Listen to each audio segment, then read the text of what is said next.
వాడు బీదవాడు చేయలేందే నేను చేయకూడదు.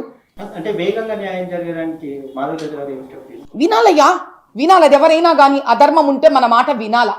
ఇంకెందుకు మీడియా ఉన్నది, ఎందుకు జర్నలిస్టులు ఎందుకు?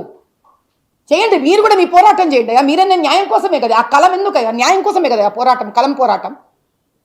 సహకరించాలి కదా నా లాంటి వాళ్ళకి. నేనన్నా పదవి అడిగానా, టికెట్ అడుగుతున్నానా, గెలిపించమని అడుగుతున్నానా? నేనేం అడగట్లే. తెలంగాణ ఓటర్కి న్యాయం ఇప్పించండి, ధర్మం ఇప్పించండి. ఆ బీదవాడు మాట్లాడలేకపోతున్నాడు. ప్రజావాణి రద్దు చేసిండ్రా, ప్రజావాణి రద్దు చేసిండ్రు. న్యాయమా ఇది? ఎంత న్యాయమయ్యా? ఏంటి నేను పోయి గట్టిగా అడిగినందుకు ఆ ప్రజల తరపున ఇంక నువ్వు ప్రజావాణి రద్దు చేస్తావు? వాట్సాప్లో పంపించాలనా?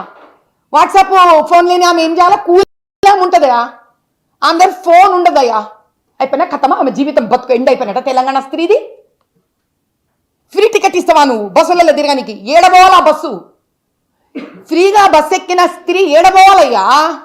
ఫ్రీగా మహిళలకు టికెట్ ఇస్తే మీ ఆబ్జెక్షన్ ఏంటండి? ఏడబోవాలా మహిళ? నువ్వు ఉద్యోగం ఇస్తున్నావా? నువ్వు ఏమన్నా 33% ఏమన్నా ఎలక్షన్లలో నువ్వు ఇస్తున్నావా? టికెట్లు ఇస్తున్నావా? పోస్టులు ఇస్తున్నావా?